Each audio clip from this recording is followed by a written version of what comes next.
As old as that building is. Yeah, it doesn't.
Welcome to the Orville City Council meeting of September 7th, 2021, where we are reconvening from closed session, where direction was given and no action was taken. Will you stand with me for the Pledge of Allegiance? Salute, pledge. I pledge allegiance.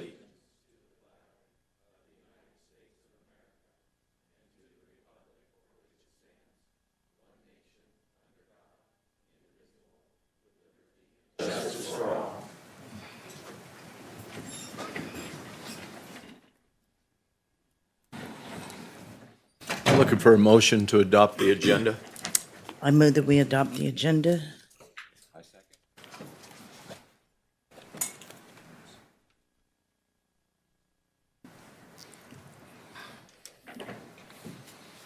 Motion carries with 7 yeses and 0 nos.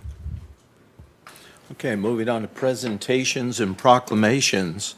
Item number 1, the council will hear a presentation regarding the Kennedy Center, any given child school arts program. I have a to share with you. Can you turn her microphone on? Just turned it on. Jackie, is that right? I just turned it on. She'll do it over here, I believe. Oh, okay.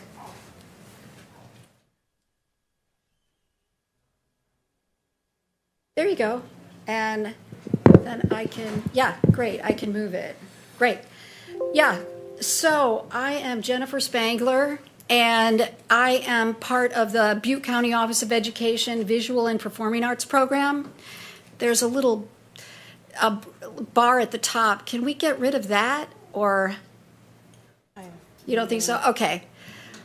Okay, so I'm the arts education coordinator for the program, and our program supports standards-based arts education in all 5 artistic disciplines through advocacy, teacher training, and strategic planning to identify gaps and resources.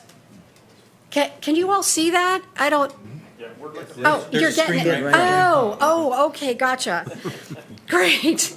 Okay, we have a web page, and that's listed at the top. I can get that for you as follow-up if you want to know more about what our program does. But of interest, last year we put together case studies from 5 rural schools, and Orville City Elementary, Thermalito, and Palermo are considered rural schools. Each of these case studies showed deep learning. Well, they showed a connection between arts that includes visual and performing arts and student deep learning, student engagement, career pathways, career readiness, and relationship skills. The Any Given Child Project is a project of the Kennedy Center based in Washington, D.C. They have a robust arts education program, and part of it is this program called Ensuring the Arts for Any Given Child. They have selected, through coordination of my office, 3 Orville area K through 8 school districts to become what they will designate any given child site, an any given child site. This is Oroville City Elementary, Thermalito, and Palermo. So you may ask, what is the Any Given Child Project? It is a program to assist communities in developing and implementing a plan to expand arts education in their schools, ensuring more access and equity for all students in grades K through 12. This is a 5-year program, most intensive in the first 2 years. The activities include in year 1, the Kennedy Center staff will work with the school district's teachers and staff to facilitate planning, surveying, and producing a report. In year 2, we'll work on implementation of priorities, and year 3 through 5, we'll continue to work on implementation. So why are we here today asking the Oroville City Council to engage them with this project? Because the Kennedy Center requires that there's demonstrated support from local government leaders. It's a big investment, it's a big national program, and because what the school districts do is affected and affects the local community, they want to make sure that local government is aware of what's going on and can maybe there are resources in these different government entities that are overlooked that might help in the future. Just want you to be aware, and I'm here today to ask for a letter of support that acknowledges your support of this program. There is no financial commitment. So you're listed at the top there, the Oroville City Council. I've already gotten a commitment from Bill Conley of District 1, who's involved with Thermalito and Palermo, and Todd Kimmelshoe from District 4, who oversees parts of Orville and Orville. The City Orville Arts Commission and Councilmember Goodson was at that meeting. They've already given us their support as well. Part of the process, another requirement is to form a community arts team. So I have already engaged all of these entities to be part of this community arts team. They're going to be involved in the planning over the first year and in particular in the implementation over the second year. And you can see it involves members of the business community as well as higher education, Artists of Rivertown, which is based at Brushstrokes Gallery on Montgomery Street, and other arts entities that provide field trip opportunities and arts education in the schools already. Why is this an important project? For one thing, we'll become the 27th Any Given Child site of the Kennedy Center, and you see a map here that shows where the other sites are. So this is a very distinguished program. We'll also only be the 4th site in California and the most north and the only rural site in California. We received national funding for this, $75,000 to cover expenses for the first 2 years. And finally, some of the benefits include supporting what school districts already do in the way of arts education, identifying models and resources to help achieve current and new goals, distinguish your school districts as arts education leaders, establish community support for arts education to raise awareness and funds.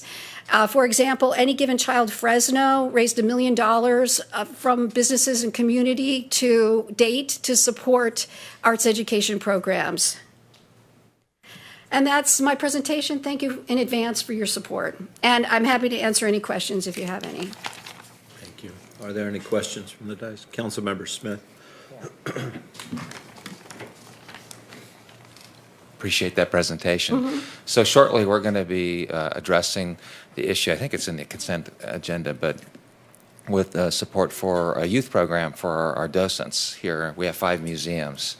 So maybe just a brief 30,000 foot, how would you see this program potentially, helping with that, collaborating with and supporting that endeavor? That's Potentially. Sure, absolutely. That's a good question because those are obviously cultural resources here. And so I could see in our planning sessions over the next year suggesting that the school develop a closer relationship, the school districts develop a closer relationship with the museums in the area and support, maybe institutionalize some kind of a field trip or intern program. So thanks for reminding me. I didn't realize there were that many. But that is a cultural resource that we will definitely want to link to in our planning. Great, thank you. Thank you. Councilmember Goodson. Thank you. Excellent presentation. Thank you. You did give us a snapshot that when the Arts Commission didn't meet, and so we did encourage you to come to a city council meeting, and I think it's always good to support and encourage our children to lift them up. In a program such as this, it would broaden their cultural horizon. So often when we think of our children engaging in extracurricular activities, it's usually focused around, a sports. And so just to have this music, arts, etc., to me, it's just a win-win. So Thank I you. support and I applaud you and I commend you for bringing this forth. Thank you. Well thank said. you. Thank you. Thank you. Mr. Mayor and Council, if I could, just for a moment on this particular item. Jennifer and I have met about this. I believe this is an essential item for our community. The first thing that goes in your schools as funding becomes tight is music and arts. Mm-hmm. Music and arts play a big role in early brain development for our children, and it gives them the ability to look at the world, see something that is different, may not be what they would appreciate as something, but they understand that it's art. It gives you the ability to appreciate a different perspective. So I really wholeheartedly encourage the council to support this, to participate in those development meetings, because I think it's a great idea that Councilman Smith, the question that he asked is how do we roll our cultural assets into this program? I think that's part of that opportunity that we have with the Kennedy Center. It also gives us the opportunity to speak with the Kennedy Center and let them know what we have here, because they may not be aware of our Chinese temple. I mean, regionally it may be known, but outside of that, nobody may know.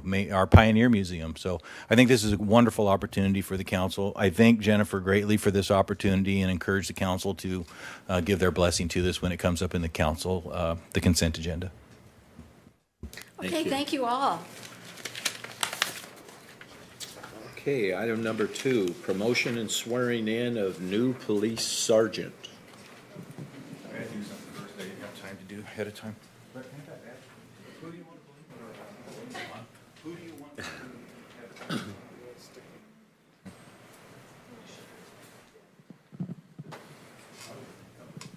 I've seen your brother, but I didn't see your wife. Good afternoon, Mr. Mayor and Council. I mean, you've probably met this individual in front of you before. This young man is Breck Wright. I've had the opportunity recently, because of the position that I'm holding right now, that sergeant position became available at the Oroville Police Department. Breck was on the list for that. Breck had tested a couple different times and just hadn't quite cleared that bar. I'm grateful for that. Breck is probably not. The reason why I am grateful is because I got the opportunity to do this. Yes. This young man was probably pretty darn close to the first person I ever hired as police chief. He's been here since then. I remember the day sitting in my office when he came in, and I thought to myself, looking at him, it's like, man, I mean, is he old enough to be out of high school? And then, but he was, and Breck has done an outstanding job for our department and for our community. He's been somebody that is reliable, somebody that you can depend on. He's been somebody that I've watched his career. I think Breck still has even higher levels to go in this community and in this department. I think we're just seeing him take off now. He has a 10-year track record as a good servant of the community. Breck came to us on 2/21 of 2011. His birthday is 5/5 of 1987, which I probably just disclosed information I'm not supposed to. But those numbers got mixed up today, and somebody told me Breck started here in 1987, and it was like, there's no way that he's that old. I mean, and there's no way I'm that old.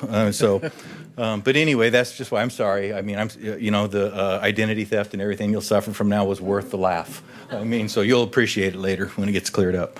But anyway, in all seriousness, Breck, I want you to take this badge very seriously. And I want to say, what does this badge mean? Normally we talk about what does it mean, where does it come from? The authority comes from your community. You're here to support them. You know all that. You've been doing that. What this means now is you've taken that next step. I mean, what that next step means is it's your responsibility when I'm in bed asleep and they're in bed asleep to make sure that their policies that have been given to me, that have been given to you, are carried out. And that those are done in a manner which best supports and reflects the values of this community and of this council. You are responsible for the mentorship of the new officers that come in.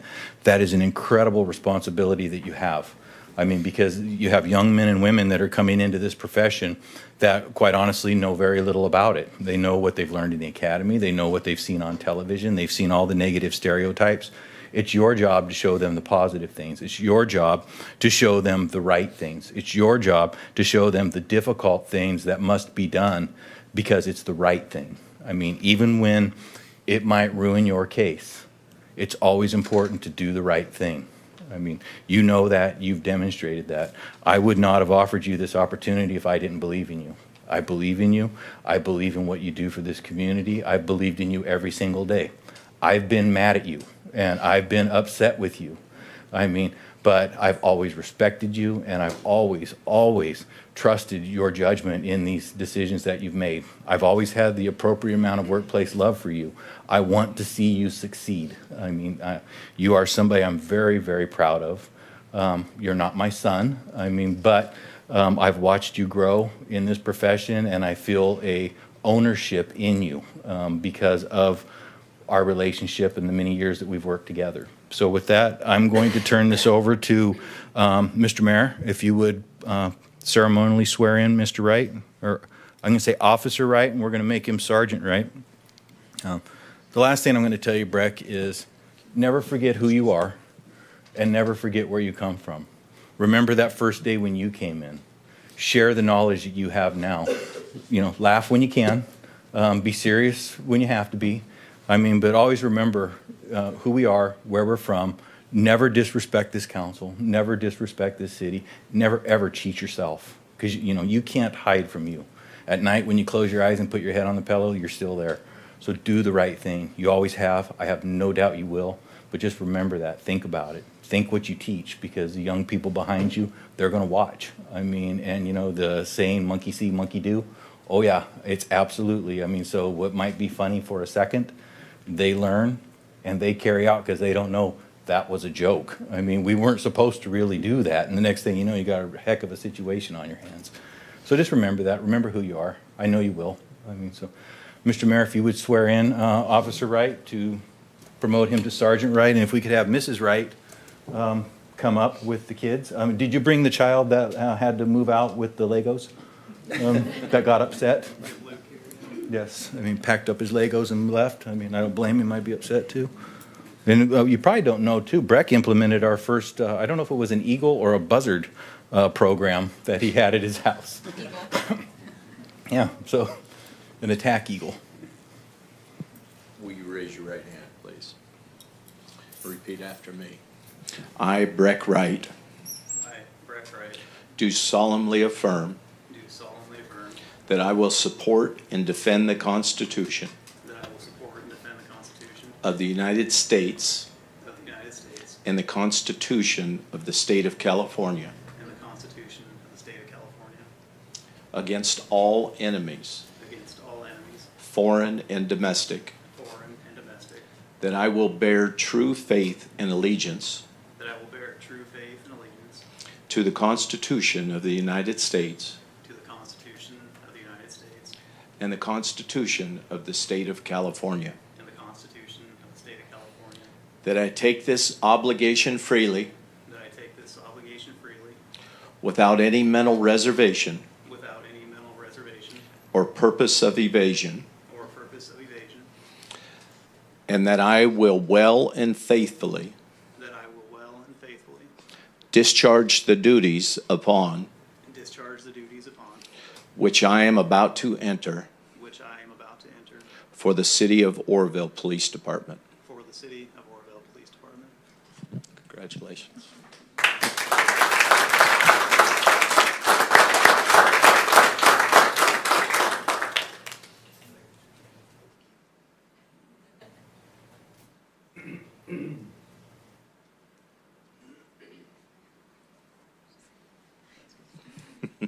Congratulations, Sergeant.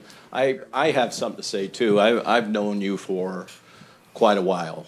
We all grew up in this town, and I've got to say that I've always been impressed with the seriousness in which you take your position. I believe that you operate in honor and integrity, sir. So, congratulations, Sergeant. Thank you very much. Thank you. Here you go.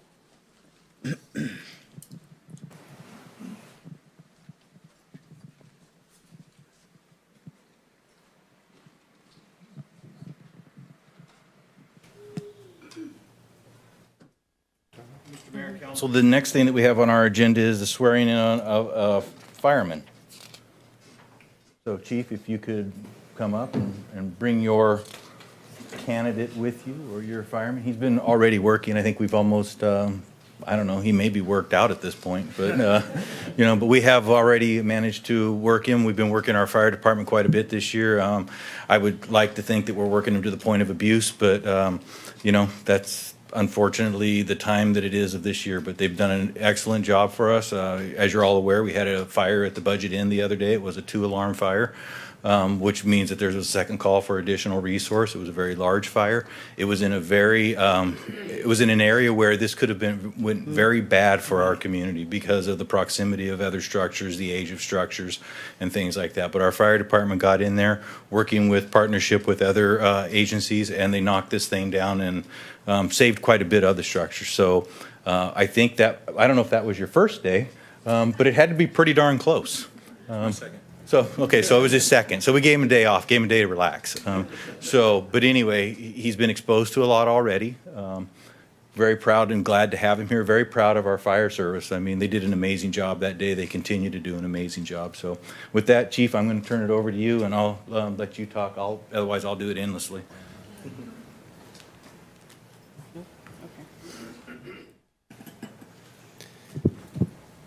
Good evening, Mayor, Vice Mayor, Council. Tonight, I'm really excited to introduce Brendan to not only the council but the city. Brendan Perez, I met Brendan Perez when he was about 15 years old. He joined an Explorer program, which allows some of our youth kids to come in and that are interested in the fire service or careers similar. And they're able to come into the fire department and do a little bit of training with the crews, hang out at the station, help roll hose, get to know guys, and really just ask a lot of questions and really get an in-depth view of what we do. So Brendan's one of those guys, he's smiling every time you see him. He's just a really good kid. I really admire Brendan. He's brings a lot of light to the room. As Mr. LeGrone said, he started August 23rd. We got him right to work, and he's been to work ever since. And every time that I've seen him, regardless of the sleepless nights or the call types or anything like that, he's always got a smile on his face. And that brings a lot of shining light back to us sometimes, to see that fresh, start, that eagerness, the eager to learn and just happy to be there. So I'm really excited, as I said. Brendan's born and raised in Orville. He has some experience in some other agencies, surrounding agencies, federal, state, local. He's worked on the ambulance company. He's got great experiences in EMT, which is a benefit also because about 80% of what we do is EMS. So Brendan, he's young, but he's had a lot of life experience. He's known what he's wanted to do for a long time, and he's accomplished that goal August 23rd. So, Brendan, who would you like to pin you? And then I would hand it over to the mayor. My mom. My favorite thing. In that format?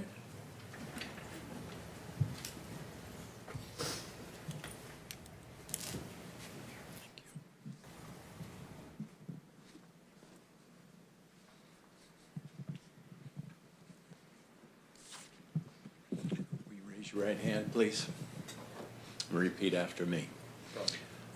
I, Brendan Perez, I, Brendan Perez, do solemnly affirm do solemnly affirm that I will support and defend that I will support and defend the Constitution of the United States the Constitution of the United States and the Constitution of the State of California and the Constitution of the State of California against all enemies, against all enemies, foreign and domestic, foreign and domestic, that I will bear true faith and allegiance that I will bear true faith and allegiance to the Constitution of the United States to the Constitution of the United States and the Constitution of the State of California, and the Constitution of the State of California, that I take this obligation freely that I take this obligation freely without any mental reservations without any mental reservations or purpose of evasion, or purpose of evasion, and that I will well and faithfully and I will well and faithfully discharge the duties upon discharge the duties upon which I am about to enter which I am about to enter for the City of Oroville Fire Department. for the City of Orville Fire Department.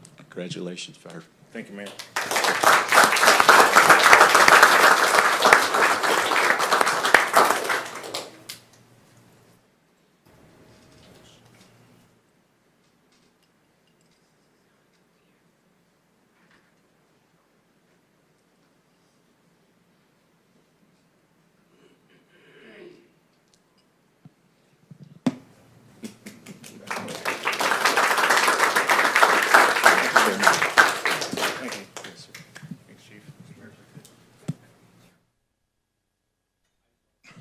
I just want to talk again.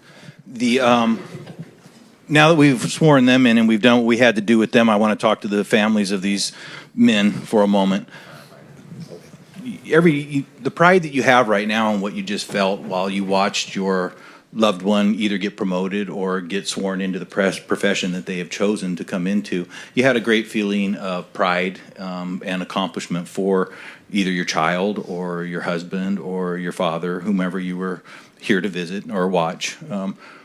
You also had another feeling. I mean, what that feeling is it's the feeling in the back of your heart that they've joined something that is inherently dangerous. And that, you don't know what's going on. You hear a little bit on a scanner and then, you hear the cop will go, Orville, whatever, I'm 97. Well, what does that mean? It means they're there. And then you hear nothing. It's just quiet. And you may never hear no follow-up on that. 3-4 minutes seems like an eternity when it's your child. My point is that I promise you that every time they come to work, every time that they go out on a call, everything that I have in me, everything that man has in him, everything that this council has, we will do our best to make sure they come back to you. I can't promise you that, but I can tell you we will do everything that we can. I mean, these are not only people that we work with, these are our brothers. These are all our brothers. Now, whether they're firefighters who picked a bad path or they're good police people, I mean, that remains, there's still somebody that we do love and we do respect what they do. It's different than what they do, but it is all about public safety. But I just wanted to let the families know that we are there, we're with you, and not to the same level, because I can't say that as a parent, it's not my child, but I can say that to the same concern that you may have, we have also. And we will work them hard, we will train them hard, and we will make sure, and sometimes we'll be hard on them about following policies that they think are stupid. I mean, but there's a reason for those policies. But believe me, we will be there, and with everything we have, every breath we have, we'll be there to also make sure that they come back. So I just wanted to talk to you for a moment. I know that's hard to hear, but that is what we promise to you as well. Councilmember Smith wished to comment. Yeah, I just wanted to give a big shout out to both Orville Police and OFD. The amazing job that was done the night that the budget inn almost burnt to the ground. I was talking with the owner, Mr. Patel, and he was just so grateful. I mean, one of the things that was done immediately was all the folks that were in potential harm were gotten out by our police and fire. But it was just so impressive for me watching you guys work out. You're probably wondering, what was I doing out there at 3:30 in the morning? I listened to the scanner. But watching you guys on that roof and the flames are going up through the roof and you're out there just doing your job. And it was so surreal in that moment to really observe in real time what you guys do, and it's amazing. And I'm thinking, I'm glad I'm not up there doing that. That's some crazy business. But I just wanted to give a big shout out that this town is kept safe. You guys are doing your job. You're out there on the front line every day. And, not everyone always has that opportunity to see that in real time, what you guys do. But I just want to say thank you. And the owner was even though, and you did save the whole south wing of that hotel. And so he was very grateful for that. And I just want to say thank you. Good job. Yeah. Councilmember Pittman. Thank you. Appreciate that.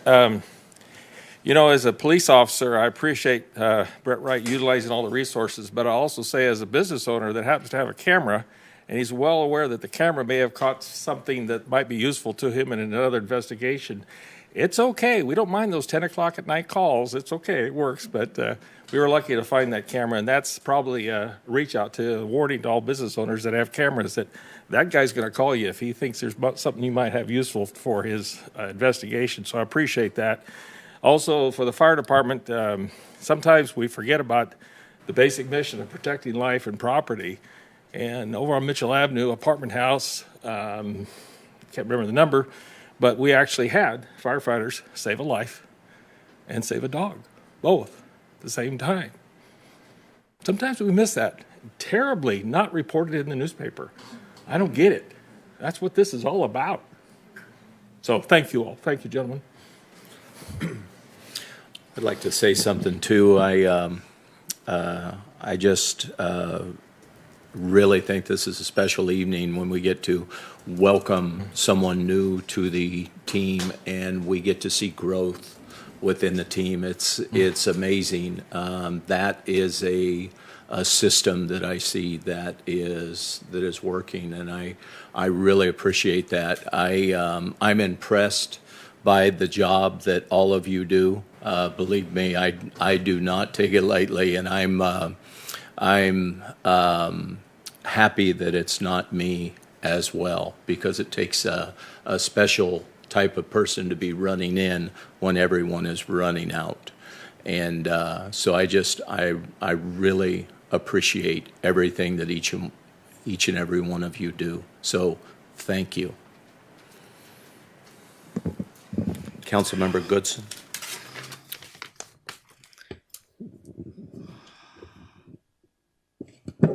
I would be remiss if I didn't say and share the same sentiments. Oroville Police Department and Oroville Fire Department will always have a special place in my heart. I totally support local law and firefighters.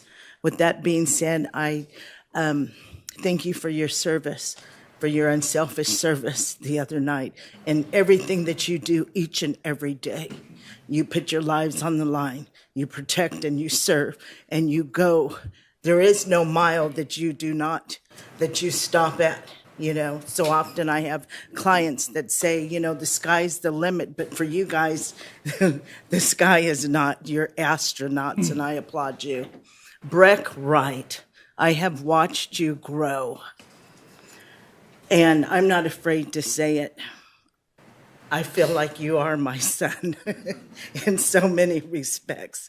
We've worked hard together. We've been line on item, line by line on different programs for our youth, diversion programs, so that we can keep them out of the system. I've seen you with boots on the ground as an SRO in our high schools, in our elementary school. You are methodical, you are analytical, you are bipartisan, you show no favoritism, and we just need to clone you.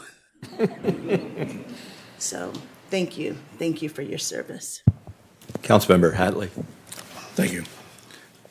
Sergeant Wright, I have been in the position you're in today, and I will tell you, always lead by example. Don't be afraid to be the first one through the door and the last one to leave. Your men will follow you to the edges of Hades if you'll do that. And treat the fire department, even though it was hard for me because Dave Pittman was at the fire department, but we tried to get along with him, and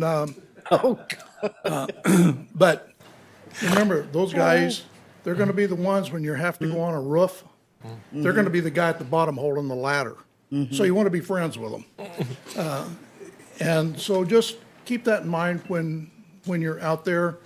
Again, be the first one in, the last one out, the men will follow you anywhere. And for the fire department, I always appreciated you holding the ladder.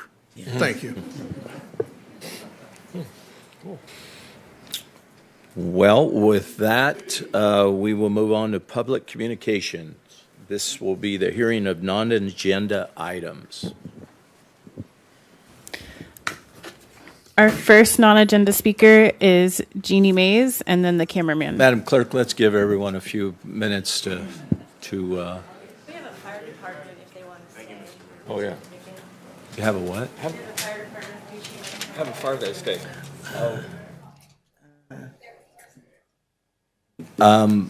Chief? We still have firefighters here? Chief Tins? First, I'd like to say thank you to the council for the input. I'm Jeannie Mays, and I am with the historic First Congregational Church. And today it is very appropriate that we are honoring the Oroville Fire Department. Not everybody goes to work with their health and possibly their life on the risk. But the fire department staff do that very frequently. And the Orville community deeply appreciates what you do, all of you. Castro has a certificate of appreciation for the chief and his staff, and we also have some gift cards for you. Thank you.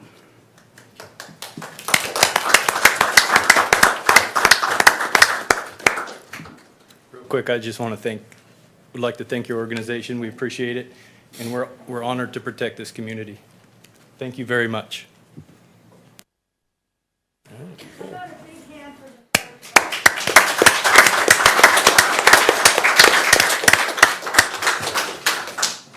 Our next speaker is the cameraman, and then Castro. Good evening, Oroville City Council. Good to see everybody up there this evening. Last month, a gentleman by the name of Dr. George Boutros was sentenced for his allegedly hitting a gentleman with his car that he claimed on the stand that he was only trying to prevent getting away by making a citizen's arrest. Whatever the case, all it was is 2 years of court, waste of time, all just to ultimately get a 1-year probation and $220 in fines and fees.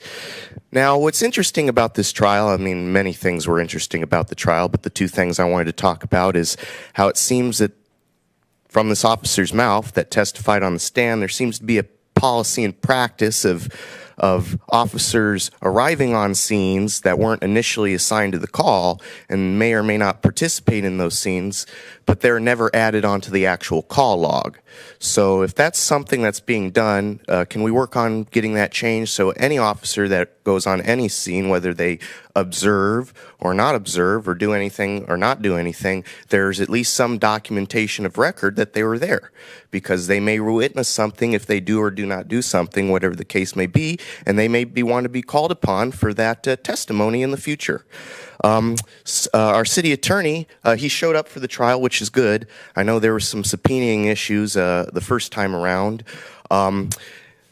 There was an issue regarding Officer Carpenter, and still to the very end, the DA wanted to say that they didn't tell him not to show up. But I know you wouldn't have taken your time to come and tell me that wasn't the case if that weren't so. But they still wanted to say, well, we didn't tell him not to show up. But ultimately, the issues in getting those subpoenas, I know I talked about it a while back in my last couple seconds, they're ultimately resolved by using the money that wasn't used on the previous ones for the ones this.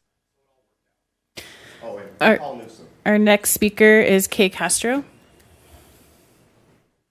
Good evening, everyone. What an inspirational meeting. I'm so excited. I'm not going to be on my soapbox today. I'm on my community support box today. We are having a Salmon Festival, and we are so excited about it.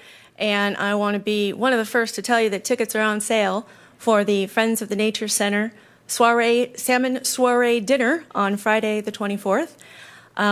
You can buy them from me tonight after the meeting, or at the Chamber of Commerce, and also at the Nature Center. We're going to have a small plate of hors d'oeuvres, a live band, and salmon, of course. So, next thing I'd like to do is promote the Eagles. Fraternity Order of Eagles is having an 8-track attack live band spaghetti dinner on October 16th, and it is our pleasure to donate 4 tickets. We didn't have enough to donate to the entire police department, but the beneficiary is our scholarship fund and local law enforcement. I also have more of those tickets available for sale after the meeting, but I'd like to give these 4 to Mr. Legrone to present as he sees fit. I don't know how you do it. But I better see you there, and you have to buy your ticket from me. Then, in case you forget, Thursday is California Admission Day. 1850, California was admitted as a state, and the Exchange Club of Oroville will be putting up California state flags. We will also be putting the California state flag up on the Liberty Pole, and we'll be doing it all over again, rinse and repeat, on September 11, for Patriots Day. So we'll be doing flags again. So thank you. This customer service announcement was brought to you by the Chamber of Commerce, the Eagles, the Exchange Club, the Police Department, the Salmon Festival. All right. There you go. All right. Thank you. Thank you. Mr. Mayor, our last speaker is Bobby O'Reilly.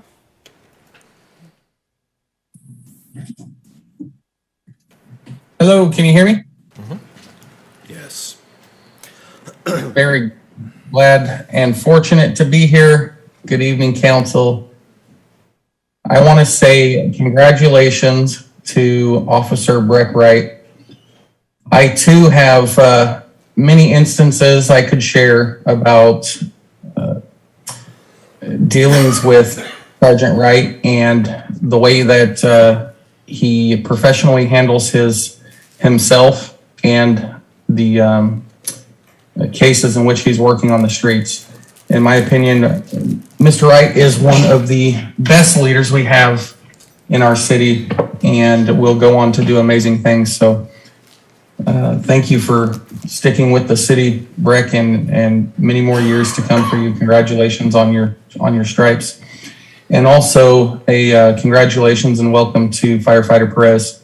I had the opportunity of working with Mr. Perez on a few fires recently, and very professional, courteous, cordial, and knows what he's doing, willing to get out there and get the work done. It was very hot today on the vegetation fire, and he was right out there alongside everyone else. And so I want to say congratulations and welcome, even with the unknown fate of things going on, coming in and serving your city. I honor that and appreciate it as a community member. Thank you. Mr. Mayor, that is the last of the public speakers for non-agenda items. Thank you. Looking for a motion to adopt the consent calendar. I'd like to hold off item number 4. Is there anything anyone else wishes to pull? Looking for a motion. Sorry, could we pull off item number 10? Anyone else? Looking for a motion to adopt the consent calendar, pulling item number 4 and 10. So moved. Second.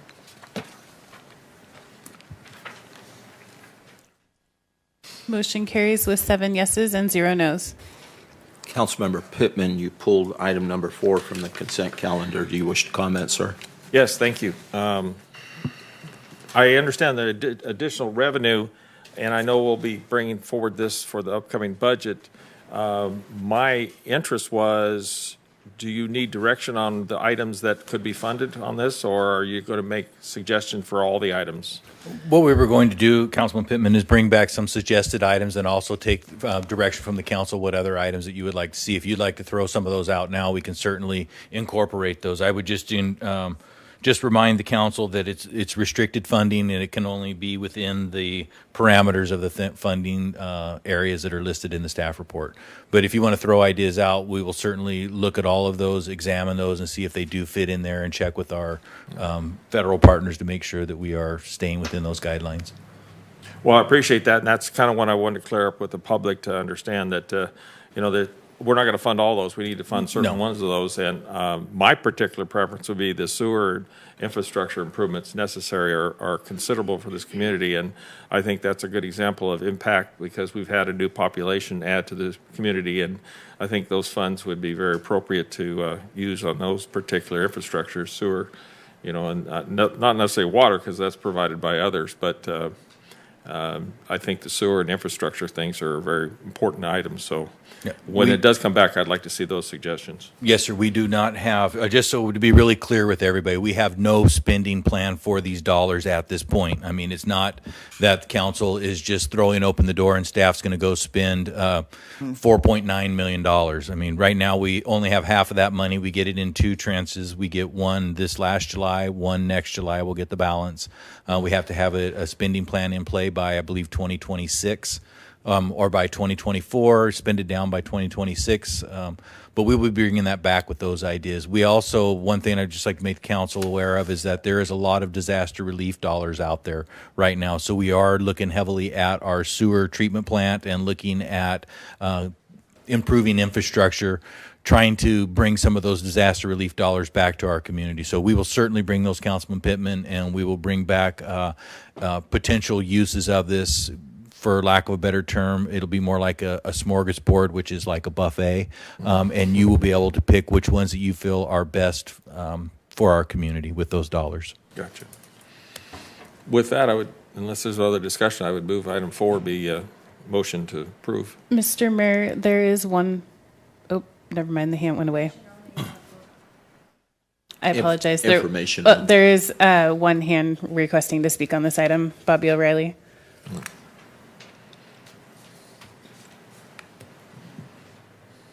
Thank you again.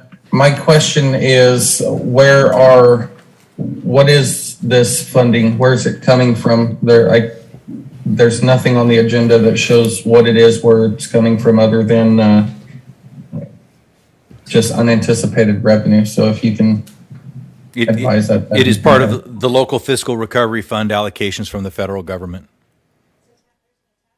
Thank you.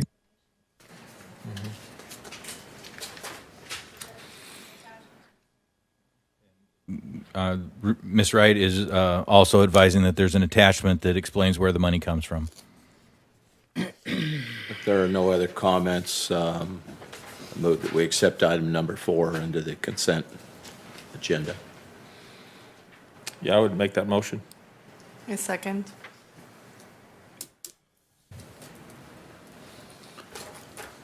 Motion carries with 7 yeses and 0 nos. Councilmember Riggs, you pulled item number 10 from the consent calendar. Do you wish to comment? Yeah, just that in the job description as written, and in looking also at the code enforcement director position, in the code enforcement department position, it says under necessary education that additional experience may substitute for education requirement on a year-to-year basis. And I'd like to see something like that included in the job description as well for the curator volunteer position. I think that we can make that accommodation. Absolutely. Thank you. So then with that, I motion that we, well, now I don't know where I am, so looking for direction. Adopt the job description for the cultural facilities curator and volunteer coordinator. And if I could clarify that, your motion is that you want to adopt that with the amended language that you're requesting be placed in there. Yes, sir. Thank you. Thank you. I'll second that.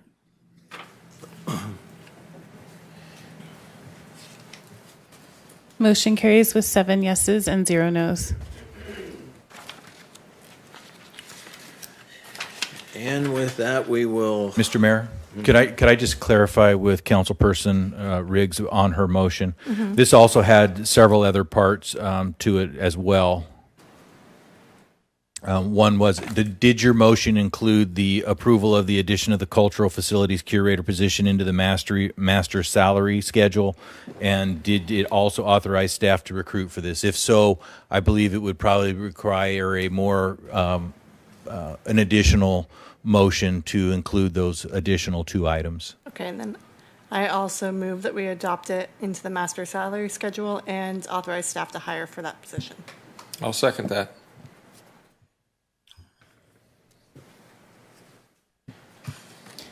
Motion carries with 7 yeses and 0 nos.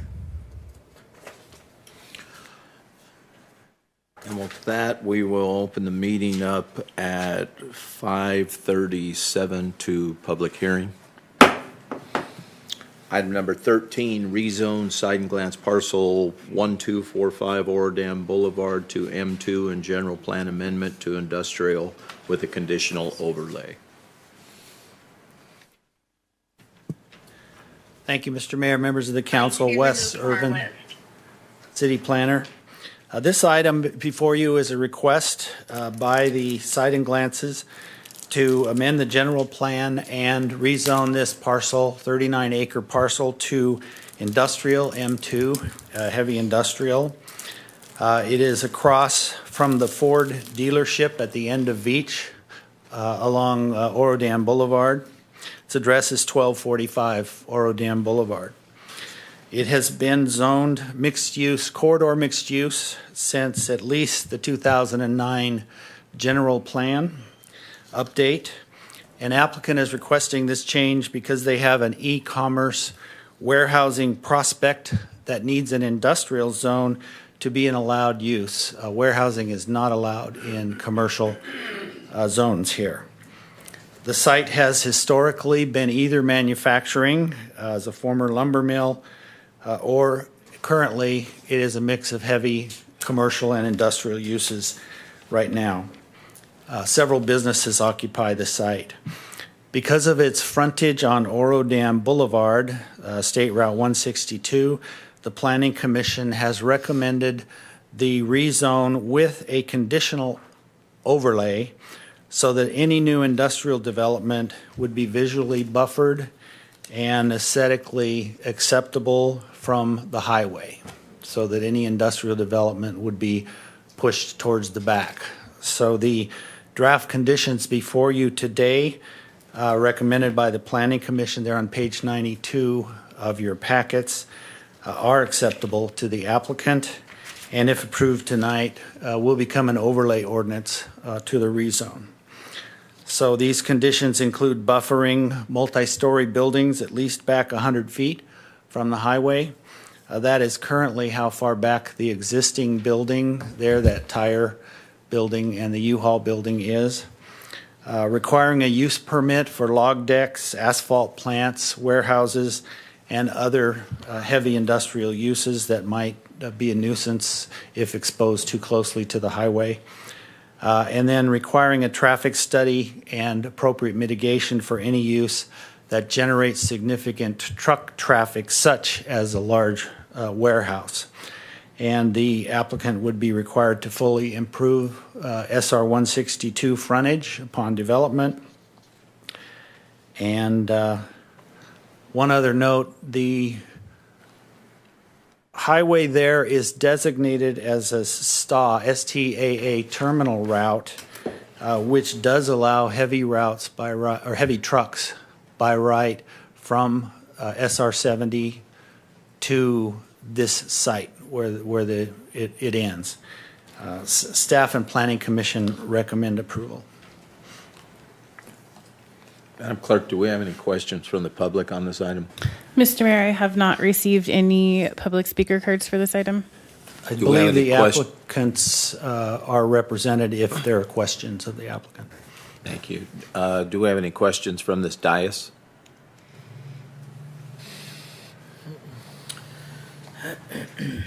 Having none, looking for a motion to approve items 1 through 4, certify the notice of exemption, approve general plan amendment GPA 21-01, adopt resolution number 8992, waive the first reading and introduce by title only ordinance number 1853.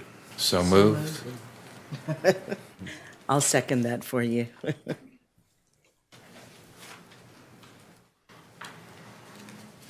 Motion carries with 7 yeses and 0 nos. And with that, we will close public hearings at 5:43. Moving on to regular business. Item number 14, Prop 68 per capita program application to fence around city parks. Good evening, Mayor and council members. This evening, we have a presentation for you for the per capita program. This is a program in which the city of Orville is an eligible jurisdiction to receive per capita allocation of $177,000 through the California Department of Parks and Recreation Prop 68 per capita program. I'm sorry, it's a mouthful, but it's what it is. With this, jurisdictions can improve parks, creation of parks, and the improvement of existing parks, as well as infrastructure. And due to the continued vandalism that our Lot Home Sank Park faces, one of our requests for this funding would be to put a 6-foot decorative wrought iron fence around this park to have a hard closure during the evening park hours from dusk to dawn to prevent people from camping, vandalizing, or any other nefarious activities that take place within these parks. This park would be a leading example of how we can protect our other parks, but more so because this park is one of our historic treasures because it contains our historic lot home. With that funding, if there is enough left over following RFP, putting the projects out for RFP process, we are anticipating this first park for the Sank Park to be about $100,000 for that fencing because it encompasses a full city block. With the leftover $77,000, our recommendation would be to put a fence, and not a 6-foot fence, but a 4-foot fence around Rotary Park to protect that park as well, because currently there is no fencing, bollards, posts, or anything around that park. And so regularly we have vehicles entering that park and spinning out and destroying the lawn and destroying other infrastructure in that park. So these are just initial recommendations. We're open to discussion for it, but again, it's because the amount of vandalism has significantly increased in our parks, and this was one way that we could protect the parks, but yet still have something appealing. So. Thank you. And just for clarity, Mr. Mayor and Council, and I'm not sure if Ms. Nevers covered this or not. I had to go get an email that I just received. No decisions have been made about what exactly this is going to look like. I mean, it's a concept at this time. We are applying for the dollars. Once we get the dollars in hand, then we will work with the Parks Commission to bring back a recommendation to the full council about what exactly this fencing should look like, and then get the council's buy-in on that before we actually proceed with doing anything. Right now, we're just going after the grant dollars. And I've put some recommendations in your packet. Mm-hmm. Also, I added another one. This is the fence that's down at Montgomery and 7th Avenue that wraps around the Cal Water well. So it's another example of a decorative fence in our historic downtown. Do we have any comments from the public on this item? Mr. Mayor, I do not have any public speakers on this item. Councilmember Hatley, you wish to speak? Yes, thank you, Mayor. You mentioned a hard closing between dusk and dawn. Yes. Okay. How do we have personnel on at those hours to open and close that, or how's that going to work? So that is one of the questions that we would need to answer, is how we would hard close these parks. We would have to adjust hours for some of our staff, or we would ask the public safety or MLEs to close these parks in the evening. The morning hours is fine because we have staff on at dawn, and not myself. We have staff on at dawn. And However, the evening hours is the one that's more in question. So we could adjust our staff's hours to have one person remain on later, or we could ask if we have the staff available to have the police department close them at that time, because they would be checking parks anyways with routine rounds if there's not a call. And I think, Mr. Hatley, what we would be doing with Ms. Nevers is it's something that public safety can support, whether it's through the MLE program, your code enforcement program, or this is an important enough item that we may adjust a public works person or parks department person to be available to close the parks. Because what we're trying to do is work around open space. As we all know now, open space is pretty much fair game. You can do what you want. If we make it a confined, closed area that closes at a certain time, then I believe this will give a tool to our law enforcement to help deal with those that don't necessarily treat our parks with the respect that they deserve. No, I'm all for it. I just wanted to make sure how Yes, we sir. were going to address the hard opening and closing. That was all. Thank you. Councilmember Pittman. Thank you. Yeah, I think that given our certain difficulties with the population we have, fencing is a requirement, and it doesn't matter what public facilities you're looking at. Look at all their state facilities are all being heavily fenced. And I'll tell you, from the Housing Authority point of view, we've had to fence almost all of our projects for at least a single point of entry and exit, so that you can control that point. And the fencing goes from 4 to 6 to even 8 foot fencing on some of the projects, and that's just a necessary part of our society. And I hate to say that, but that's a reality.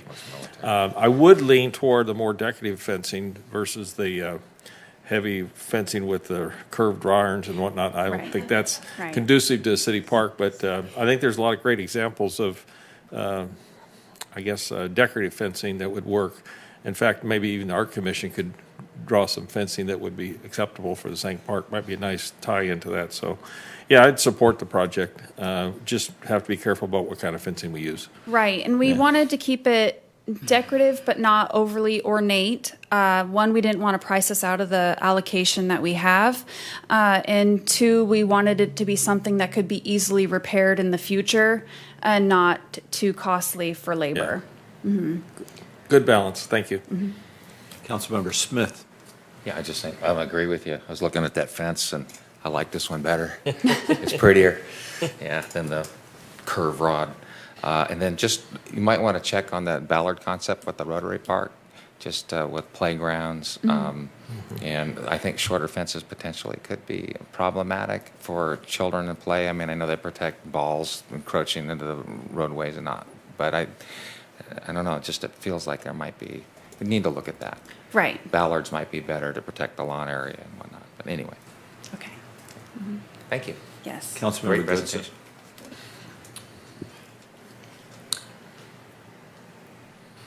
I like the idea.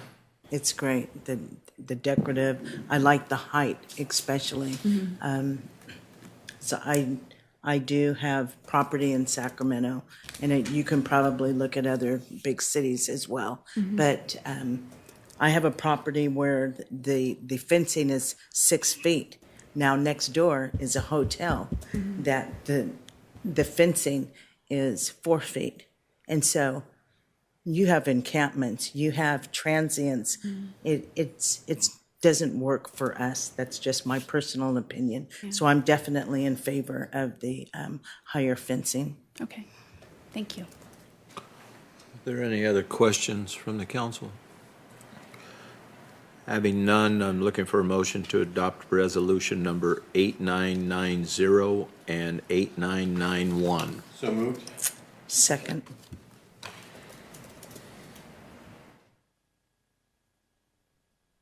Motion carries with 7 yeses and 0 nos. Moving on to item number 15, Home Investment Partnership Program Income Loan to Willow Partners, LLC for cost overrun of Sierra Heights Apartments. Good evening, Mayor and council members. Tonight we're here to ask the council to consider approving a Home Investment Partnership Program Income Loan in the amount of $780,000 to Willow Partners for cost overruns. Back a couple months ago, I started conversations with the state home program regarding the abundant amount of program income that we've received this year in payoffs and loans, and trying to think of projects that we can do because we're required to spend our PI before we can draw down our grant funds. And I have $2 million in grant funds to spend with milestones. So in that conversation, I also had conversations with Willow Partners, and they informed us that they had significant cost overruns with the project Sierra Heights 1, beginning back to when we had lots of rain and a lot of their grading was washed away. And then we had Campfire 2. I mean, this started back in 2015, so we've been doing this for a while. But then COVID with not being able to get supplies. Additionally, they had insurance rates have increased from, I think you said $28,000 a month, which was we originally started, and now they're $84,000 a month after the fires. And so there's significant things that happened, and so their permanent loan was reduced. So we've had a lot of conversations and meetings and reworking things with the state, and this looks to me and to the state like a perfect situation for us to do this loan. And what we also will get are 3 extra units that actually are going to be more affordable for and they're called home units that we're funding for our community. Today we did have a grand opening of it, and we were able to see the properties. We saw 2 occupied properties, a 1-bedroom and a 2-bedroom, and 1 unoccupied 1-bedroom. Some of the views are great. The apartments are pretty spacious considering for the 1-bedrooms and 2-bedrooms. The tenants seem thrilled to be there, and we're just really excited about the project in Sierra Heights number 2 that's coming also. I have Davis Lackert here, who's the developer with Willow Partners. If you have any questions, or if you have any questions for me, I'm happy to answer.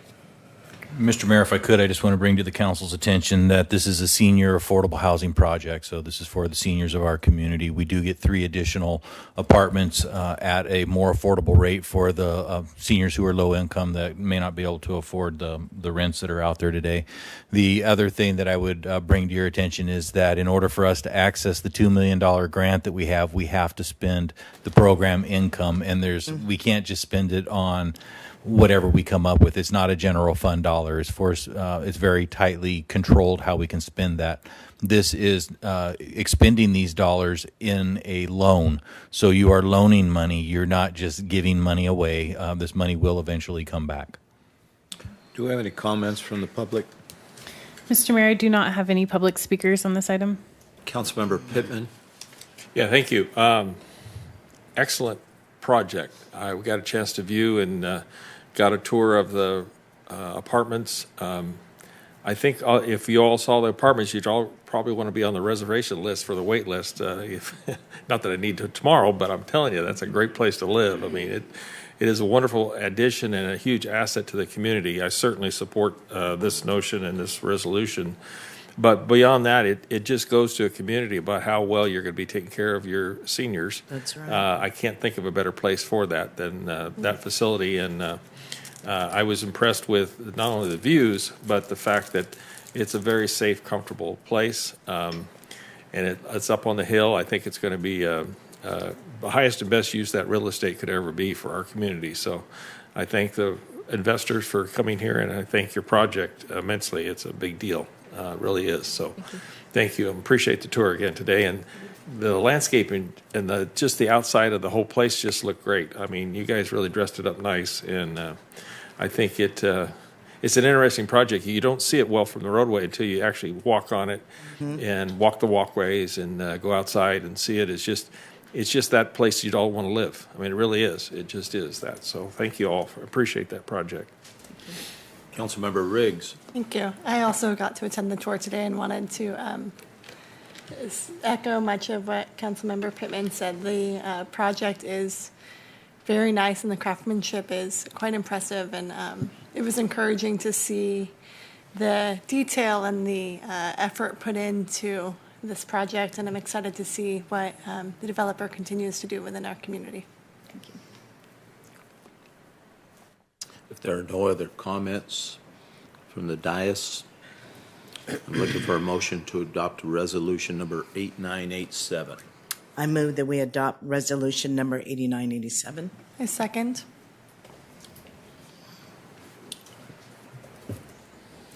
Motion carries with 7 yeses and 0 noes. Moving on to item number 16, Orville Convention Center change order for stucco skim coat on east wall. Me again. So I promised you some months back that the east wall was still going to survive another 5 years, and that is still the case. Currently, it's not showing any signs of dry rot. It's still sound underneath, but as the painters were prepping the exterior for paint, they pressure washed the east wall and it began to peel like vinyl. I'm sure many of you that have stopped by have seen the big, thick chunks of paint on my desk in my office. It is thick paint vinyl. So with that peeling away, it's starting to peel chunks of the stucco. So to have a nice flat surface, we have to reskim that wall. And so you have an updated proposal here. It's a change order from Butte Construction from their original proposal to stucco, lath, and plaster that exterior wall. The painters that are doing the paint are going to do the prep work and scraping, and that caused the change for the revised change order from Butte Construction. So at this time, it will increase the painting contract by $5,000, and it'll increase the current Butte Construction contract by $37,626, and not to exceed.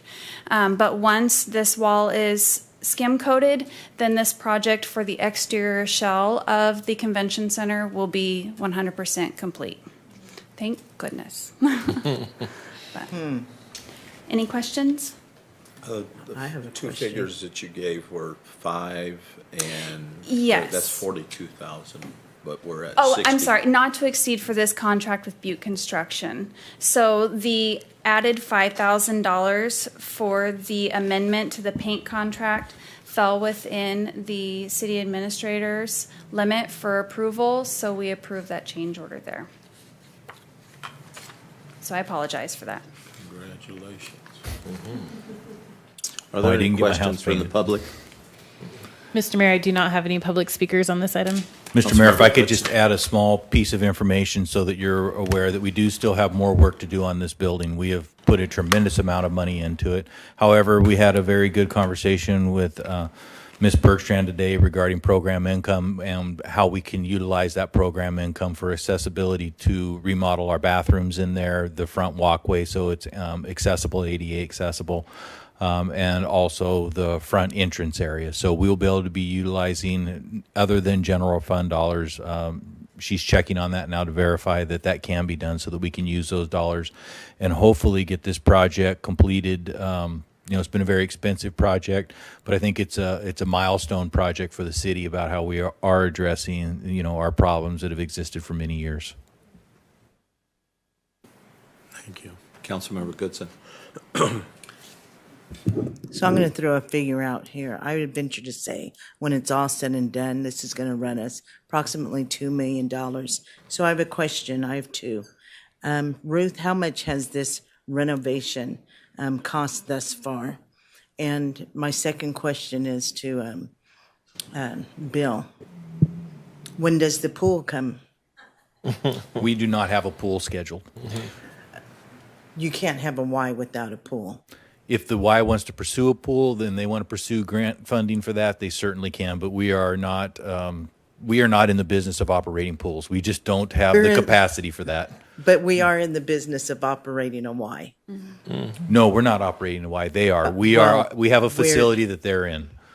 I mean, so that's, I know it's cutting hairs, but no, we are not going to build a pool. Blurred lines there. Yeah. All right, Bill. We can discuss this later. Ruth? I can get you that information. You knew I was going to ask that. We're currently approximately at 1.2 million. Okay. And we're looking at spending approximately another $400,000 to $500,000 for the remaining repairs. So we're looking at about $2 million. Thank you. Yes. Are there any other questions from the dais? Councilmember Riggs. Salmon Festival's coming up. Is it going to look like this for Salmon Festival? We're hoping to have the skim coat completed, so at least it's a uniform, clean wall and not peeling paint. They will be starting the paint scraping this week, and hopefully finish into next. And then the stucco contractor will be in right after that. I told them that we have the Salmon Festival deadline to at least have a uniform wall. Thank you. Councilmember Smith. Just saying, I know somebody with a ginormous banner, Salmon Festival banner, That would cover. that will cover that wall. Really? And I talked to Dawn about that, so if that's a problem, Oh, I got okay. it covered, So there's an option there. literally. That's good. Okay. Councilmember Pittman. Yeah, real quick, one item that, and this is small and it's trivial, but given the issue that happened down at Wonderland Motel, it would be my preference that the garbage or dumpster enclosure be separate from the building and not next to it at all. That has already been discussed with the engineer, that a trash enclosure would be built in the embankment of the levee. Yes. And away from the building for that exact reason. Thank you. I appreciate that. Oh, That would gee. be a good Another burn. Then there's been discussions about a ADA ramp walkway to the front. Is Yes. that in engineering design work, or where are we at with Not that? yet. We were trying to get the restrooms done to get that expedited so that the YMCA would have more access to proper Gotcha. restrooms. And so the front ramp would be a secondary component to the accessibility upgrades. Okay. Yeah, I'd be interested to see what the designs are, because my idea would be off to the side if possible. That's what we're trying to do, is Yeah. utilize that embankment off to the left and have it meander back up to the upper walk area, so that we could do a better design for the front steps and enhance that, because as you drive down Meyer Street, that's what you see. You see Right. our big convention center and a fountain that doesn't work and steps Right. that are Yeah. in disrepair. So that there is a plan to have something architecturally beautiful yet functional at the end Appreciate of Myers. that discussion. Thank you. Having no further comments from the dais, we're looking for a motion to approve the change orders with Butte Roofing Company in the amount not to exceed $60,928. So move. I'll second.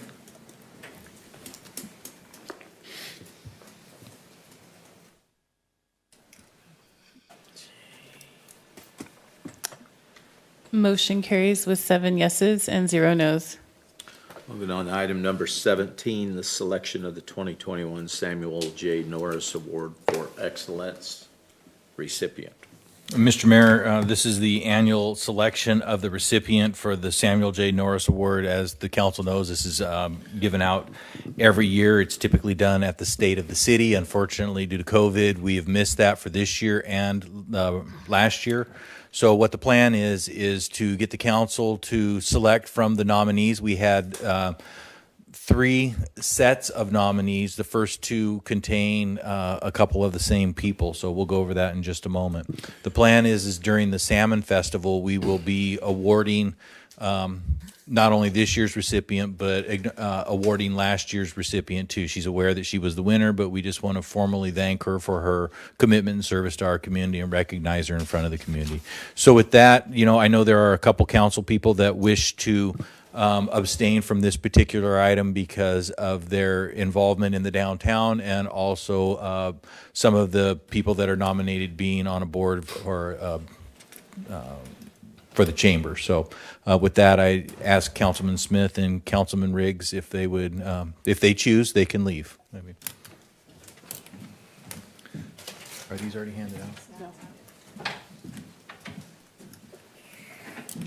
What I'm going to do now is hand out the voting ballots, or these really don't say, just so everybody in the community knows, and I'll hold them up and you can take a picture if you want, Terry. It's not me asking the council if you like me. It is the name of the 3 sets of nominees. Our nominees this year were Brian and Louisa Wong, and also nominated was Brian, Louisa, and Sandy Wong. And then the 3rd nominee was Bobby Jones Sr. Bobby's of the African American Cultural Center located on B Street. I think Bobby might have been here earlier tonight. I don't know. So, but the Wongs own the what the heck is Union. The Union, yes, and Tong Fun Lo. I mean, so, and have made a very huge investment into our downtown area. I mean, Brian and Sandy and Louisa are working on a lot of older buildings down there. So with that, I'm going to hand these out. How it works is you will vote. It'll be a blind vote. You don't know what everybody else did. We'll tabulate the winner over here. This is the one time of the year I get to tell the council that I'm not going to tell you what they say. We'll all find out together on the day when the mayor makes the presentation of the award.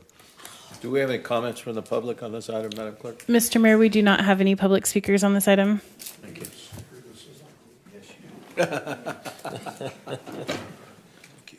When you're done, please fold it in half and pass it to your left. I'm not. Or you just collect them. I can collect them. It's a misprint. You are. He's so dang. Don't do right in candidate.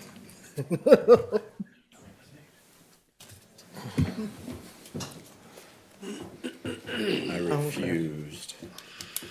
All right, what do we do? Check it off, huh? Okay. Now you tell me. Don't look.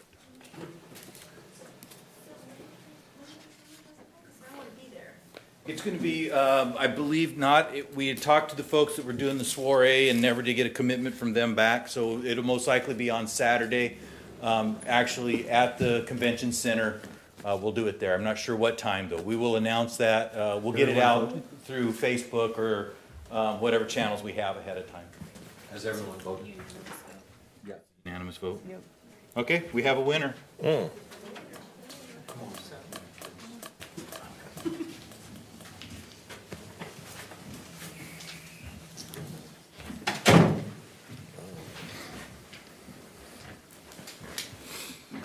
Okay. If we could, Mr. Mayor, if I could ask Councilperson Smith, Saturday there's some various activities during the Salmon Festival that are planned. You know, do you have an idea of what time that we'll be able to award this award? Sure. So in the morning, the tribe will be opening, but after that, then really it's at the will of the pleasure of the council. 9:30 or I'm something? open to. Probably be best at, no, it'd be a little later in the morning. Okay. It'd be best somewhere after 10, 11 o'clock. Okay. If we could, I'll work with you to get some time set up, and then we'll push it out on our Facebook and things like that, so that it's going to be that Saturday morning of the festival. Okay. Thank you. Thank you, council. Okay, moving on to reports, discussions, and correspondence. Council announcements, please, if any. Councilmember Pittman. Yeah, thank you. The Orville Dam Citizens Advisory Commission meeting was held last Friday, and just to report from that, there was a lot of discussion on the maintenance issues that are going on with the Orville Dam and the State Water Project locally here in the Orville. As you all can imagine and know, the dam is aging, and it's got some very low water levels currently, so they are taking advantage of that on the penstocks and other devices that they can get to now that the water is so low. So huge amount of maintenance work going on, both appearance-wise from, you see the facilities, to a lot of details in everything about the project. So it was a 2.5-hour meeting and very well attended by a lot of public input, a lot of interest on the extension of boat ramps. There was a commitment to extend the Loafer Creek one lower than it is now. And then the one previous engineer brought up the issue that Bidwell was authorized to be lowered at 100-foot increments every time the water level was low. Back in 2000, I think it was 7 or 8, when we had the ribbon cutting for that lower ramp. So the staff is looking at back that, because that commitment was made by the director at the time. So we'll see probably more work to be done. I know in November there will be starting work on the Loafer Creek ramp. That work is planned. So, and then of course the discussion about all the facilities of the dam is a big deal. And I will tell you that we're getting into a lot of intimate details to the project, a lot of suggestions. So I just want to report that that's a very active group. And even though we're having Zoom meetings, we're still carrying on the work that Senator Nielsen and James Gallagher put forth in the law. Also, there's a plan to have the committee at least do an inspection tour of the Flood Control Operations Center in Sacramento, so that we're aware of how that works and how that its function. Obviously, they haven't done much good management of the water levels, and they're having to rewrite the manuals on that particular topic, both from the perspective of flood control and the perspective of water control. So a lot of work being done there, and just want to report that. The other item to mention is the scoreboard met recently, and just a project update that the inflow pumping plant project has started. The construction company's on site, and they'll be digging down very, very deep to the deepest levels to replace all the inflow pump station in that project. So it's a good thing for Orville to have. It really is, because it'll help to increase the capacity of the sanitation capabilities. So with that, that's all. Thank you. Councilmember Riggs. Thank you. I just wanted to share an update from the Downtown Business Association. Last weekend, we did the 6th annual mile-long yard sale, which supported 13 different nonprofits, along with homeowners or friends of homeowners along Montgomery Street. And it was a very well-attended event, and that event's promoted from Sacramento to Red Bluff, and we saw visitors from all over the North State for it, which spurred on a lot of additional activity within the downtown district, and again, provided needed funding for some nonprofits. So just want to share that update and applaud again the Downtown Business Association for that effort. Thank you. Anyone else?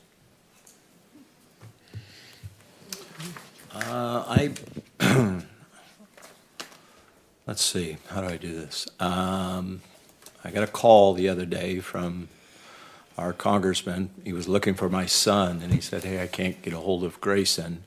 Do you know how I can get a hold of him? I said, we can't get a hold of him. He deployed this morning. So I just want to please lift my son up in prayer that he has deployed for the United States Navy. And he is one of a hand-picked group that was chosen for a very special mission. And we're so proud of him. But Congressman wanted him to give the flag salute at a political rally that because Grayson fought so hard to get to flag salute back in at Orville High School. And so I didn't mind playing second fiddle to my son, and very, very proud of him and all of my family. So thank you for the opportunity to share. Councilmember Riggs. Oh, sorry. Anyone else? Future agenda items.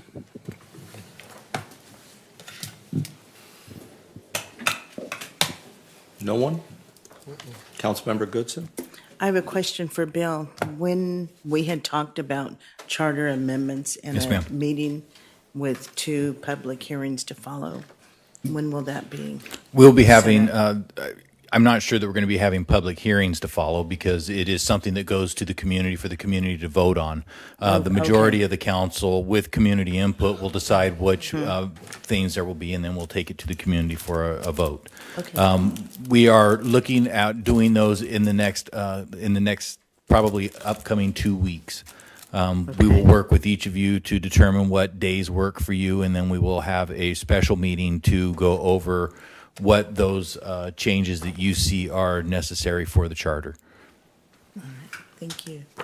We'll most likely, I'd like to do it as if it's possible, with the council at an evening meeting, just so we can make sure that we can include as many people as possible and get their input on what they would like to see changed in their charter.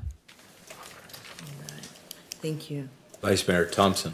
Yeah, I'm not sure if it's Don or with you, Mr. Legrone, regarding the discussion of the improvement of the walkway along the levee with the lighting and whatnot. Can you give us an update on that, please? Yeah, that was the Statewide Parks grant application, and we are hoping to hear back this month, next month, as to whether that application was funded. Also, the Hewitt Park Phase 2 application was submitted through Statewide Parks. And so again, we should hear back. They said fall. They didn't give a month. So I'm hoping it's this month or next month that we should have an answer. The good news is on that, though, we did get a site visit from the state, so that, encourages us that, they are seriously entertaining our project. Also, we are, I know we're beyond in the queue now with our Portland Loos because they are actually in manufacture, so we'll be receiving those soon, so we'll be taking some steps forward on that project as well. The walkway going up Table Mountain is part of the Phase 2 of the Olive Ranch construction that's going on up at the top. So they'll be breaking ground on that before long, so we should be seeing some movement on that walkway here shortly. We will see some folks out there in the next few days getting some general cleanup done of the hill, removing the sucker trees that are in there and just kind of trying to make the appearance of it better. So we are making some headway on that as well. Anyone else? Moving on to administration reports. Mr. Legrone. Going back to the walkway and the Prop 68 dollars that are associated with the trail, we had a meeting not this Monday, but the prior Monday with Eric C. and a group of individuals from DWR that included biologists, engineers, compliance people, and various other players at DWR regarding our river access area we have along our trail. It was a very productive meeting. They were very, very helpful. They're going to be doing what's called regraveling of the river for spawning, which means that they're going to be exactly what we said, they're regraveling. They're putting gravel in the river, which means they're going to be driving large tractors out in the river to get that area, that habitat restored to where it needs to be for the salmon. So while they're here, what we're going to work with them to do is to make part of that project is to repair our Bedrock Park area where our lagoon's at right now, because what's happened over the course of time is people have moved quite a bit of material, and there is a very small channel, and I'm not kidding you, it's probably 1.5 feet wide and maybe 1 foot deep that feeds that area. So as they're regraveling, what we've asked them to do is to bring their heavy equipment in there, scoop the rocks that are up in there that are impeding the water, and put those into the bottom of the Bedrock lagoon area. We're trying to accomplish a couple things. One is get water flow through there. The other is to make it a less deep area so that families can go there and utilize the area without fear of having really deep waters for their children. It'll also keep the water moving through there so that it does not become stagnant or smell or look bad. We're going to look at ways to address the weir issues down at the other end. But they did come here. They also looked at an area on the river where they will be it's a dead area where the water can't flow through as well. That may be a future project for them, but they did have a lot of interest in that. They will be taking some of the large wood that is fallen on the edges of the river and actually burying it in the river. That creates habitat. So those are all good things for us. It's things that we can't do. It's big pieces of material that we can't move.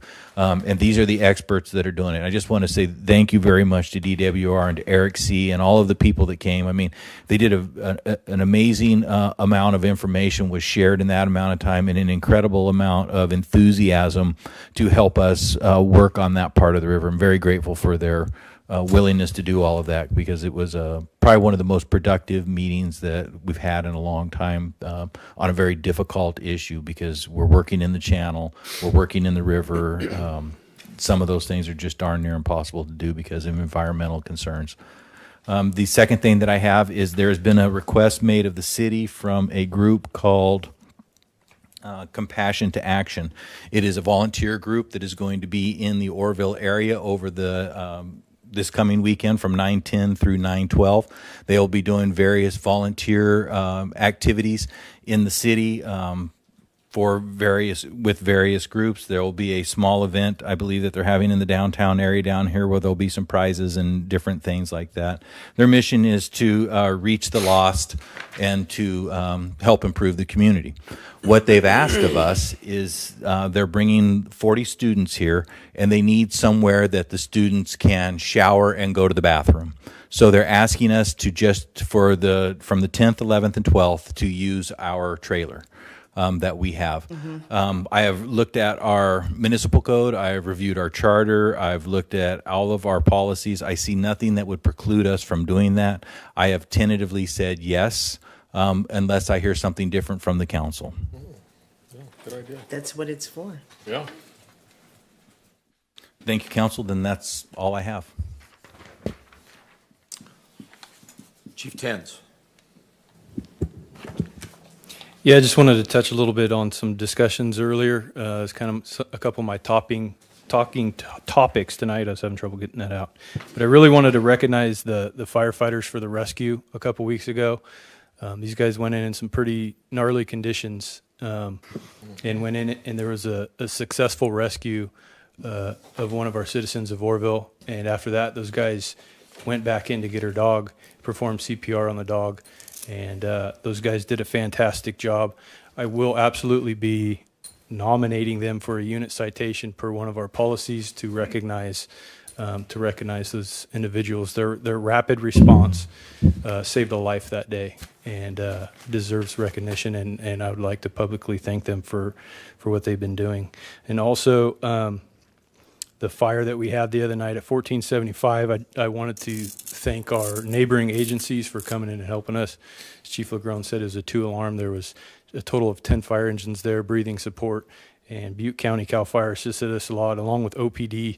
OPD came in. They deserve a lot of recognition there, too. They assisted us with evacuations with their fast response. But after that, they also stuck through and have been assisting us with the investigation. And they all did a fantastic job, and I wanted to publicly thank them. And then a quick update on our deployments at a county. Our airport rescue remains committed to the Dixie Fire, and those guys are still up there assisting. That's it. Thank you. Do we have our other engines back from the Dixie? Yeah. So we had a Type 2 go out for 21 days. They did their time frame, and then we helped assist backfill some of the drawdown in the unit with our Type 3 for a few days, but everything's back besides our airport rescue. Okay, cool. Very good. Mr. Huber? Nothing legal, but I do just want to, I know they're not here, but maybe someone's listening. I want to congratulate the new public safety individuals who received a promotion today and who joined the fire department today. Some communities are finding it hard to fill positions in public safety, and by recognizing them here, it gives this community a step up by honoring their service and honoring them as individuals ready to come here. So that congratulations to the council for taking that step. Thank you. Ruth? We spent 6 hours last Thursday demoing a new accounting financial software. It's not really a choice for us anymore. Our software that we have right now has just gone downhill so bad, and it's not being supported. And Tyson told me today that it's possibly going to be sold again. So we kind of have a flailing company that we're using right now. So we really have to find a new software. We were very impressed with what we saw on Thursday. It's a better product. It's more maintained and updated. And so what we did is we're going to look at maybe adding in the permitting side of it. So we scheduled another demo for 3 hours in a couple weeks to look at that piece of it, to maybe upgrade our permitting part and our licensing and all the things that they do up front. So that'll be coming back to you after we make our determination, but we're really analyzing the costs, as we want to make sure that we're not spending too much. But that's something we'll be bringing back to you. And I got only two proposals back for our comprehensive fee study, so that'll be coming back to you. I think we're just going to pick the lowest 1 on that one. So I'll be bringing that back to you. And what else? Oh, we ended the year in our district tax fund. We finally got our last remittance, and we received over $7 million in our district tax fund last year, $7.3 million last year. So with all the expenditures that we have a surplus of about $383,000 in the district tax fund. And I'll be bringing you back the general fund in October. Dawn? I just wanted to report that the temporary ramp at the intersection of Orville High School was installed about 2 weeks ago during the first week of school opening. We have hired we're in process of hiring a new senior civil engineer / project manager. We've extended the offer to that applicant. And so we will be assigning as one of his first projects some of the task orders that have been waiting in the queue. Also with that, the barrier removal for the historic downtown area began today. So the sidewalks that were raised and our trip hazards are being cut down. And they should have that completed in about 4 weeks. Also, the Pioneer and the Chinese Temple were closed this last Saturday due to a COVID exposure, so I apologize to anybody who was visiting those museums. They should be back open for their regular schedule this next Saturday. But that was it. Thank you. Mr. Mayor, if I could, Ms. Bergstrand has a couple updates she'd like to make. Bergstrand.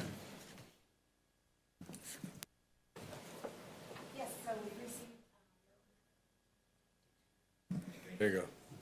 We just received notification that were awarded the COVID 2 and 3 applications that we submitted a few months back. Those were the utility assistance program, and then also the Wyandotte Avenue Academy upgrades. So we'll be working. I don't have the contracts. We don't actually have everything in the system. HCD is really struggling trying to keep up with all the COVID and disaster money. But that's something that we are starting to work on, the bid documentations for Wyandotte Avenue. And then we're going to be meeting with Tom Tenorio, and his staff to start coming up with our program and getting that together on how the citizens can apply for the funding. Also, I received approval for the program income awards for the housing element update. We will be using program income to pay for that, which is about $75,000, and then to purchase the Type 6 fire engine. So those are some exciting things that we'll be working on. Also, not last Friday, the Friday before, we submitted 7 notice of intentions for the DR infrastructure project. The city was working with SCORE to do the sewer project, but we got some great news that Butte County was going to lead that project, so we pulled back. Bill had some great ideas. We're working with the Orville Elementary School District to potentially put fireproof roofing on their buildings, do some fire break work at Ishii Hill, and then also do some expansion on 2 schools' parking lots so that not only to make it less fire friendly, but also the ability for citizens to maybe park their vehicles there if there's evacuations. And I mean, we ran out of a lot of space here when we had to do that previously. So in a few weeks, hopefully we'll hear something it'll be more than a few weeks, but if we are invited to actually do the application and move forward. So just wanted to keep you guys updated. Thank you. And if there's nothing else, we will adjourn until September 21st, 2021 at 4 p.m.